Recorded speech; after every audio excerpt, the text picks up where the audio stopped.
We are talking today with Robert Davis, President and CEO of Vist Bank.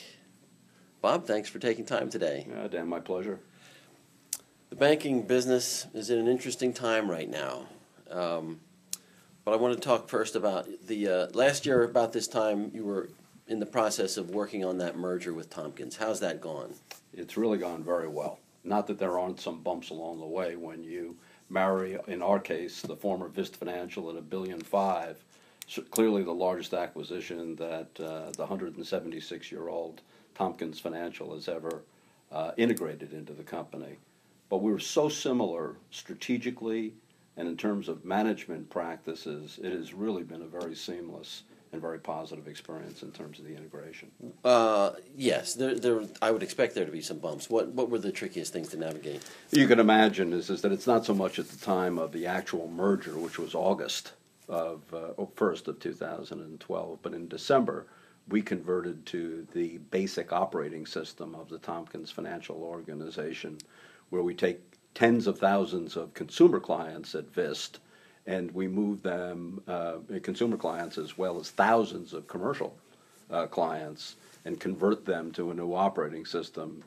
Never in my experience of 45 years has that ever gone without some hiccups. But it is behind us now. We have not had any customer loss. And matter of fact, we're now positioned as a result of the merger to grow, and we're very excited by that opportunity.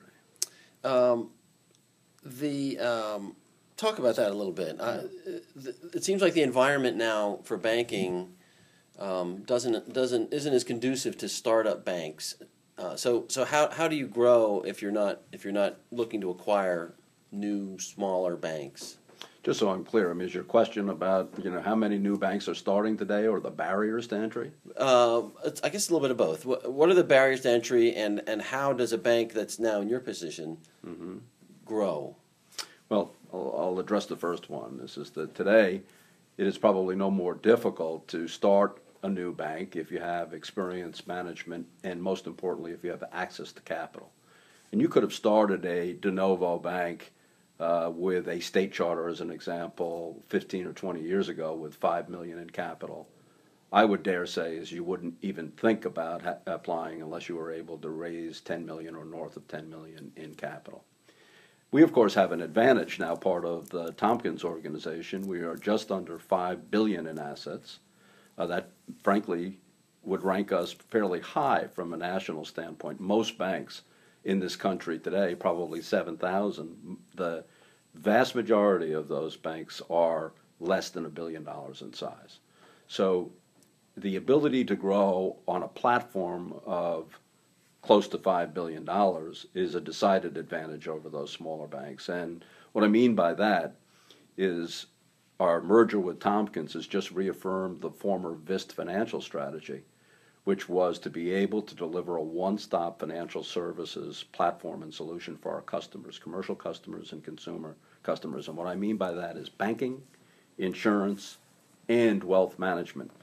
So, Dan, there is not a financial services need that you as a consumer or as a business person could name that Vist, now partnered with Tompkins, couldn't meet.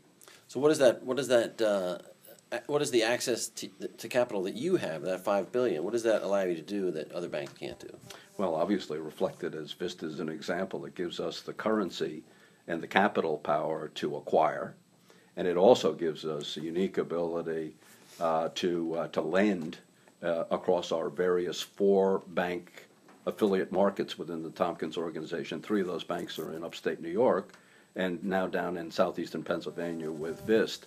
Is the combined $5 billion company has over a $50 million legal lending limit. And just to give you the example, is at Vist, we had an $18 million legal lending limit. So you can imagine it gives us much more power and punch to grow organically as well as by acquisition. One of the things that we talked about with you last year was, at the time of the merger, you thought that this growth would allow you to be more competitive in an already competitive lending environment. How has that changed since we last talked? I think 2 things have changed since we spoke about a year ago, as you say. The environment has improved in terms of the regional economy. There is, I wouldn't call it robust, demand for commercial loans, but the business owners seem, versus a year ago, to have enough confidence to expand plant. Still a little hesitant to hire people, so there's been a real focus on capital expenditures related to the use of technology and automation today. But we are starting to see, and I hope that it's obviously is something that can be sustained, is an improvement in the regional economy, and that has, of course, augured well for the opportunity to grow commercial loans. But Dan, as we spoke a year ago, is now a combined organization with Tompkins. Vist now can lend up to $50 million to one individual borrower, versus in our days as Vist Bank and Vist Financial, as we were limited to $18 million as a percentage of our capital. So it gives us, frankly, another market opportunity here within the Reading and Berks County market, and in our presence in the Philadelphia marketplace and suburbs, to be much more competitive in that arena. So have you found anybody that wants to borrow $50 million? We have found a number of borrowers that that exceeded our former $18 million limit. Right. Matter of fact, this morning, as we approved a $22 million loan that we will participate within the Tompkins organization. That is a loan that in the past we probably would not have been able to make for a variety of reasons. Is it local? It's a local company. Do you want to name names? I don't think that would be proper right now. One of the hallmarks of our industry, as you know, is customer confidentiality. Right. Bob, I appreciate you taking time to talk with us today. It's been interesting hearing about the state of banking in 10 minutes or so. Dan, I really appreciate the opportunity. I'm very proud of my colleagues here at Vist Bank. Very proud of the opportunity with our new partners at the Tompkins Financial. And the one thing I will promise you is that we will stay a locally focused community bank with local board members making decisions that affect this market in Reading and the greater Reading area, as those decisions will continue to be made here in Wyomissing, not elsewhere. Very good. Thank you. Thank you.